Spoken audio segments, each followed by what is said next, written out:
Welcome, my friends, to a place where we share inspiration and positivity. Hello and a warm welcome to our channel. Today, we're delving into Minye Kyawhtin of Toungoo. Minye Kyawhtin, also known as Minye Kyawhtin, was a pretender to the Ava throne from 1426 to 1459. The eldest son of Crown Prince Minye Kyawswa, Minye Kyawhtin raised a long-running rebellion against King Mohnyin Thado I and his successors, Kings Minye Kyawswa I and Narapati I of Ava I. Despite his claim to the throne, the prince found support only in one former vassal state, Onbaung Hsipaw. Except for a brief period his rebellion never posed a real threat to Ava. He did hold on to Pinle, a well-fortified outpost at the edge of the Inwa capital region, until the mid-Ers. He was finally driven out in 1445, a year after Onbaung sided with Ava during the Chinese invasions of present-day northern Myanmar. He reemerged in 1452 by staging a successful coup against his cousin Governor Minkhaung I of Toungoo, and gaining control of Ava's main vassal state in the southeast. Styled as King of Toungoo, Kyawhtin ruled the southeastern region like a sovereign. He was assassinated by one of his men in 1459. Brace yourself for a deep dive into early life as we explore its impact and relevance in our evolving narrative. Born early 1408, Minye Kyawhtin was the eldest child of Princess Minle and Crown Prince Minye Kyawswa of Ava. He and his three younger siblings Minle, Minye and Minphew grew up in the royal capital of Ava, Inwa. After their father fell in action on a campaign against Thibaw in March 1415, Kyawhtin accompanied his grandfather King Minkhaung, who immediately marched to the battle site in the south. The young prince witnessed his father's bones being exhumed and dropped in a solemn ceremony at the river mouth near Twant. Kyawhtin steadily lost his position in the line of succession afterwards. In 1416, Minkhaung appointed his middle son Minye Kyawhtin heir apparent and wedded Kyawhtin and Minle. In 1417, the union produced a son, Minye Kyawhtin's half-brother, who became second in the line of succession. Minle subsequently became the heir presumptive in 1421 when Kyawhtin succeeded Minkhaung. Get ready to uncover the mysteries surrounding Ava succession crisis as we navigate its intriguing terrain. Ava succession crisis. Minye Kyawhtin faded into the background until 1425. That year, Ava was rocked by twin assassinations of Kings Thibaw and his successor Minle 1425, 3 months apart. The assassinations were engineered by Queen Hsipaw and Prince Minye Kyawhtin, who seized the throne in November 1425. Kyawhtin and his uncle Prince Thibaw Minye Kyawhtin of Pakan submitted to Neo, who was the only son of King Thibaw of Ava 1400 and a senior general in the military. But in May 1426, when Neo was about to lose the subsequent civil war to Governor Thado of Mohnyin, Thibaw declared himself independent, not recognizing either Neo or Thado. Kyawhtin sided with his uncle and joined him in Pakan, but their rebellion was short-lived.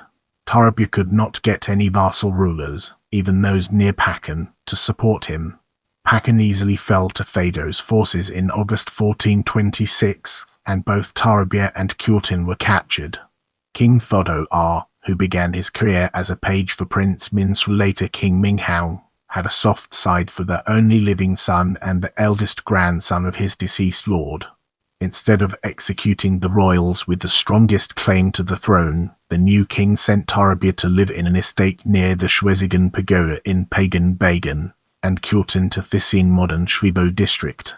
In the upcoming section, we'll be dissecting early campaigns to Ava and exploring its implications in greater detail. Early campaigns to Ava. Thado would soon come to rue his decision to spare the prince's lives. Although Thibaw is not heard from again in the chronicles, Minye Kyawhtin never gave up his claim to the throne. The young prince promptly fled Thisin, and soon found a backer in Levenboa, the suburb of Onbaung modern Hsipaw, a major Shan-speaking vassal state in the northeast. Kyawhtin then raised a rebellion that would last until 1459. As we transition, let's shed light on first campaign and its relevance to our ongoing exploration. First campaign. His rebellion was one of many insurrections that sprang up around the kingdom in. Many vassals simply refused to acknowledge Thado, who did not hail from the founding house of the dynasty. Unlike other vassals, however, Kyawhtin claimed the throne outright and planned to conquer Ava itself. His first campaign came in late 1426 right after Toungoo, a major vassal state in the southeast, declared independence.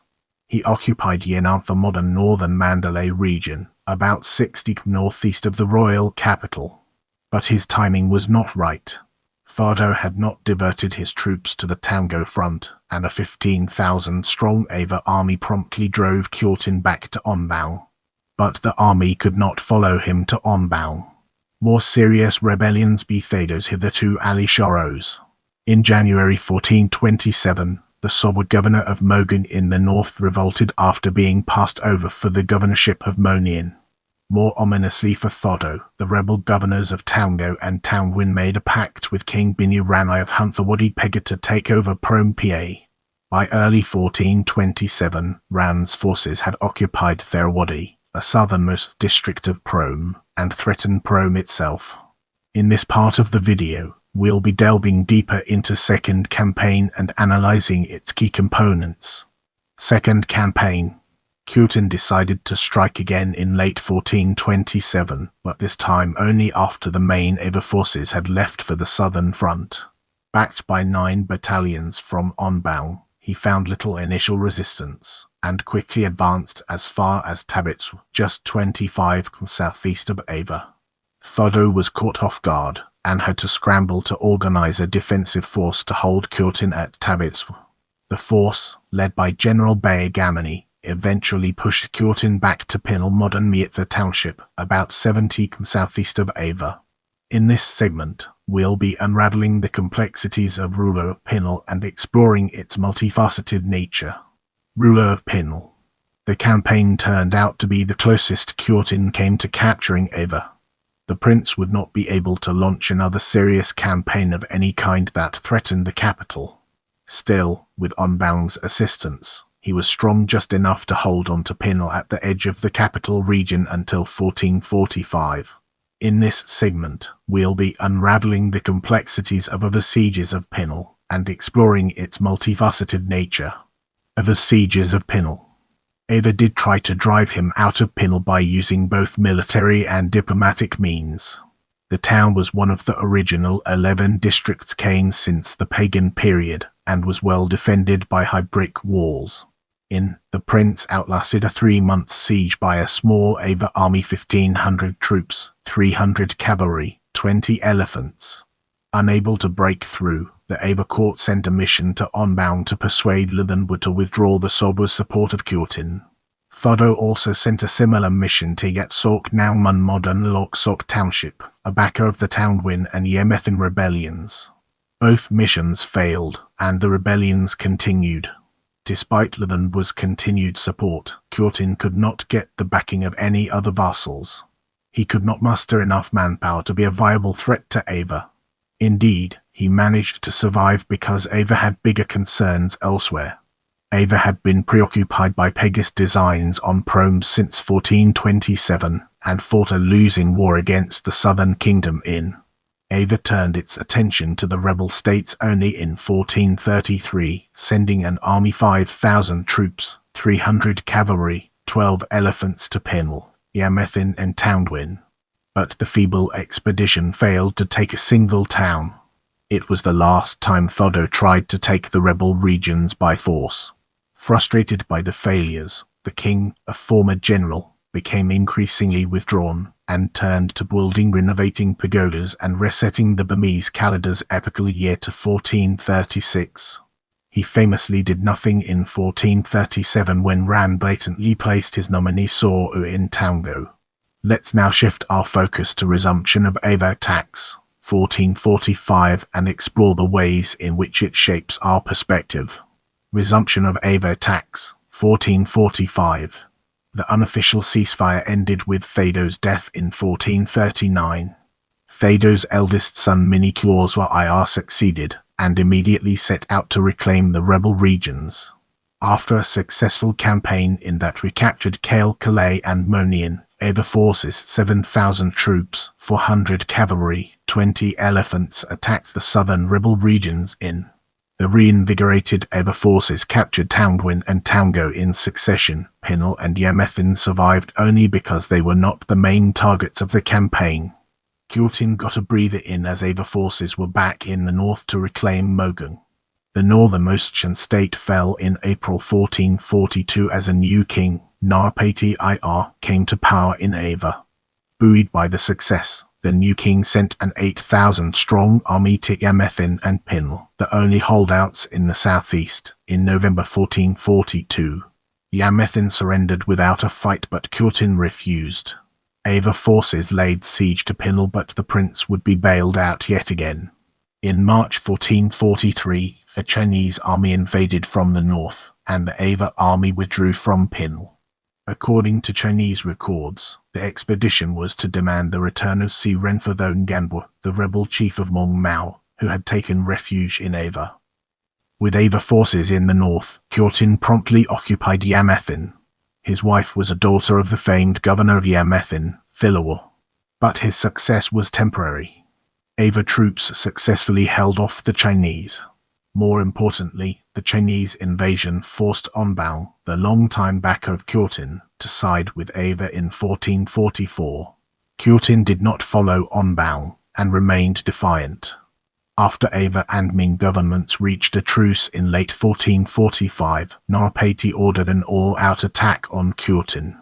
According to the Burmese chronicles, the Chinese agreed to help with the campaign to dislodge Kyawhtin in exchange for the Burmese delivering the renegade Hsipaw the Chinese were after. Kyawhtin had planned to make his stand at Kyawhtin, but when he heard about an overwhelming force coming his way, he fled.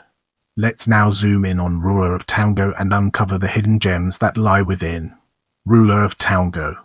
Minye Kyawhtin was to reemerge, however, as the ruler of a far more strategic state, Toungoo, in 1452. He would remain there unchallenged by Ava for the next 7 years until his assassination in 1459.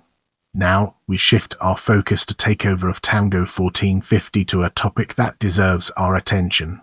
Takeover of Toungoo 1452. After Kyawhtin, Minye Kyawhtin and his family went into hiding. Out of a village, apparently in or close to modern Toungoo district, Kyawhtin plotted to take over the region, which was ruled by his second cousin Governor Minkhaung I of Toungoo. In early 1452, with the help of an inside man, Minkhaung's head of elephant stables who was loyal to him, Kyawhtin and his 100 followers slipped inside the city and stormed the governor's residence, killing Minkhaung. Kyawhtin took over the provincial capital and proclaimed himself king of Toungoo. The fall of Toungoo was a major blow to Ava. Kyawhtin had now gained control of a major vassal state. With the Chinese threat still lurking in the north, King Narapati did not respond to the takeover. For his part, Kyawhtin did not attack Ava or try to take over other nearby vassal states. Chronicles say that it was only then that Kyawhtin had essentially given up his claim to the Ava throne and was now content to be king of a province. In this part of the video, we'll be diving deep into death and unraveling its profound impact. In any case, no fighting took place between Ava and Toungoo in the next 7 years. Minye Kyawhtin ruled the region like a sovereign. He apparently conducted his own diplomacy as one of his sons was married to a princess from Hanthawaddy. His rule is not remembered kindly, however. The local chronicle Toungoo Kyawswa harshly remembers him as a tyrant and a womanizer who terrorized the populace. In the end, his demise came not from others' machinations but from his own doing. According to the Toungoo Kyawswa, 7 years into his rule, he sexually assaulted a young woman who happened to be a younger sister of Kyawhtin's bodyguard Tansi, a grandson of Governor Minye I of Toungoo. Overcome by shame, Tansi is said to have cut down Kyawhtin with his sword at once. The main chronicles simply say that Kyawhtin was assassinated by Tansi, grandson of Minye I of Toungoo. After Kyawhtin's death, Narapati sent an army led by Crown Prince Minye Kyawhtin to Toungoo. The city offered no resistance. In April 1459, the king appointed Governor Minye of Kyawhtin to assume the governorship of Toungoo. Minye was the husband of Minye Kyawhtin, one of Kyawhtin's younger half-sisters. As we transition to the next segment, let's unravel the mysteries surrounding family and gain a fresh perspective. According to the Minye Kyawhtin, Minye Kyawhtin's principal wife was the youngest daughter of Governor Thibaw, and the couple had a daughter, who was married to Minye Kyawswa, and a son named Minye Kyawhtin, who died in Ava. However, the local chronicle of Toungoo, the Toungoo Kyawhtin, says Minye Kyawhtin had 3 children by his principal wife Minye Kyawhtin, brought back to Ava unnamed daughter, wife of Minye Kyawswa, Minkhaung, husband of Princess Minye Kyawhtin. Let's now turn our attention to ancestry and uncover the fascinating insights it brings to the table. The prince was descended from Ava and pagan royal lines, as well as the Mohnyin royal line. I'm here to provide you with the best information, so let me know what else you'd like to learn about.